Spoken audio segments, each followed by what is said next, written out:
வணக்கம், good morning, happy morning, wonderful morning. என்னை ஒருத்தர் கேட்டது என்னென்னா, எல்லோரும் ஏன் பணம் பின்னாடி ஓடுறாங்க, எவ்வளோ பணம் போகும், எவ்வளோ வெல்த் இனஃப் அப்படிங்கிறது தான் முக்கால்வாசி பேர் கேட்குறது. இந்த ஏர்லி ரிட்டையர்மெண்ட்டை பற்றி உங்களோட பிளான் என்ன அப்படிங்கிறத பற்றி தான் கேள்வி. சரி, அதை பற்றி ஒரு 2-3 வாட்டியாவது பேசணும். பட் இன்றைக்கி முதல்ல இதை பற்றி பேசணும். ஃபஸ்ட்டு இந்த ஏர்லி ரிட்டையர்மெண்ட் அப்படிங்கிறத பற்றி பேசணும். ஏர்லி ரிட்டையர்மெண்ட் மேலே எனக்கு நம்பிக்கை கிடையாது. ஏர்லி ரிட்டையர்மெண்ட்டுக்கும் வேறு, ஃபைனான்ஷியல் செக்யூரிட்டிங்கிறது வேறு. உங்களுக்கு நீங்கள் ஃபைனான்ஷியலி செக்யூருங்கிறதுனால நீங்கள் ஏர்லியாக ரிட்டையர் ஆனீங்கன்னா என்ன அர்த்தம்னா, இப்போ நீங்கள் பண்ணுற வேலை உங்களுக்கு பிடிக்கல, வேறு வழி இல்லாமல் அந்த வேலையை செய்கிறீங்க.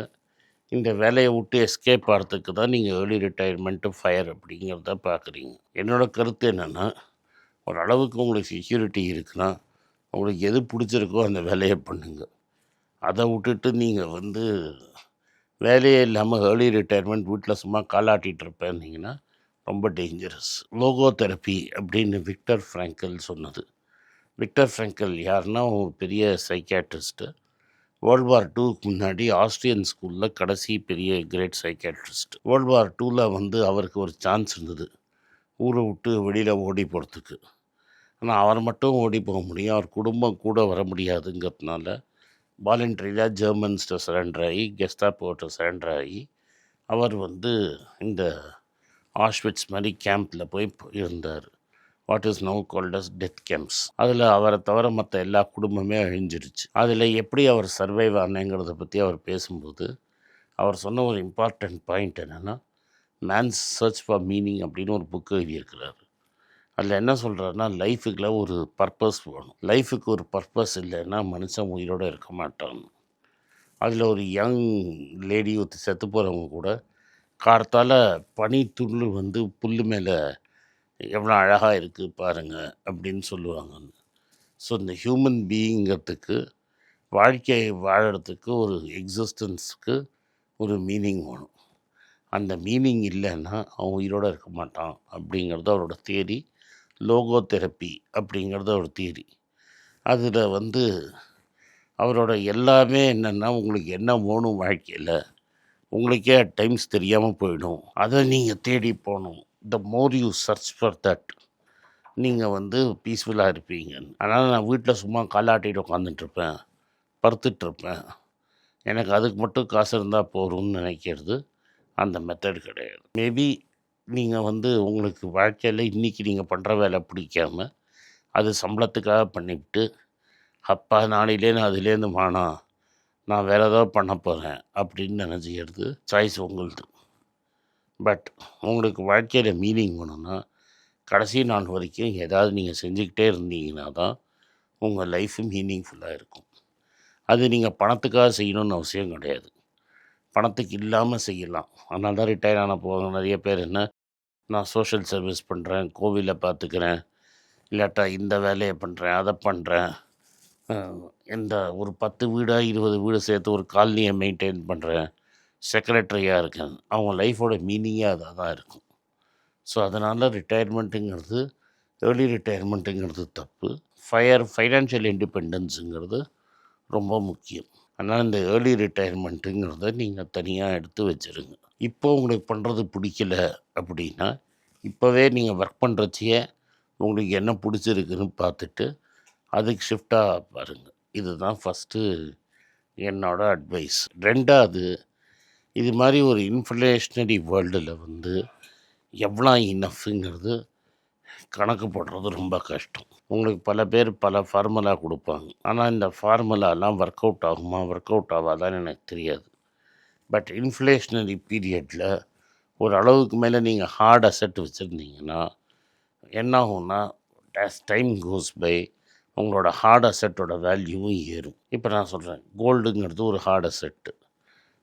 லேண்டும் ஒரு காலத்தில் ஹார்ட் அசெட்டாக இருந்தது. இப்போ ஒரு அளவுக்கு மேலே ஏறினதுனால அது ஒரு ஹார்ட் அசெட்டாக இருக்குமான்னு எனக்கு சந்தேகம். கோல்டு ஒரு ஹார்ட் அசெட்னா எப்படின்னா, சப்போஸ் என்கிட்ட 1000 கிராம் கோல்டு இருக்குதுன்னு வைங்க, நான் மாதத்துக்கு 1 கிராம் விற்றேன்னா கூட, காயினாக வச்சுருந்தேன்னா மாதம் ஒரு காயின் 2 காயின் எவ்வளோ விற்கணும்னு நீங்கள் பார்த்துக்கோங்க. சப்போஸ் எனக்கு தேவை 45,000 ரூபான்னா நான் 3 கிராம் விற்கணும். 3 காயின் விற்றேன்னா எனக்கு 45,000 வரும். ஆனால் இது சைக்கலாஜிக்கலி ரொம்ப கஷ்டம். ஏன்னா அப்படி ட்ரிப் ஆகிட்டே இருக்கும், உங்களுக்கு ஒரு சைக்கலாஜிக்கலி படுத்தும். ஆனால் இது எப்போதும் 3 கிராம் இருக்காது. ஒரு வருஷம் கழிச்சு அது 2 கிராமாக மாறிடும். ஏன்னா 1 கிராம் 22,000 ஆகிடுச்சுன்னா அது 2 கிராமாக மாறும். ஸோ நீங்கள் ரஃப்பாக இப்போ உங்களுக்கு 60 வயசுன்னு வச்சுக்கோங்க, நீங்கள் 80 வயசு வரைக்கும் இருப்பீங்கன்னா உங்களுக்கு 240 மாதம் வேணும். 240 இன்ட்டு 3 கிராம்னா உங்களுக்கு 3/4 கிலோ கோல்டு ரஃப்பாக ஒன்றிருக்கும். ஆக்சுவலாக 3/4 கொஞ்சம் கம்மியாகணும், பட் 3/4ன்னு எடுத்துக்கோங்க. ஏன்னா விலைவாசி ஏறுற மாதிரி கோல்டோட விலையும் ஏறும். அதனால் நீங்கள் விற்கிறது கம்மியாகிட்டே போகும் ஒரு பீரியட் ஆஃப் டைம். 1 கிலோ இருந்ததுன்னா 50,000 நீங்கள் மாத செலவு அப்படின்னா உங்களால் டெஃபினட்டாக 80 வயசு வரைக்கும் இருந்துட முடியும். ஏன்னா டெஃபினட்டாக விலைவாசி ஏறும், 50 1 லட்சம் ஆகும். ஆனால் அதுக்கு மேலே ஃபாஸ்ட்டாக கோல்டோட விலை ஏறுறதுனால கோல்டு விற்கிறதும் கம்மியாகிடும், கோல்டு விலையும் கம்மியாகும். ஆனால் உங்களால் மாதம் 3 கிராமுக்கு தங்கத்தை கன்சிஸ்டண்ட்டாக விற்க முடியுமா, அந்த மென்டல் ஸ்ட்ரென்த் உங்களுக்கு இருக்குமா அப்படிங்கிறது எனக்கு தெரியாது. 2வது, நிறைய பேர் சொல்கிறது வீட்டை வச்சு வாடகைக்கு வாங்கி சாப்பிட்றது.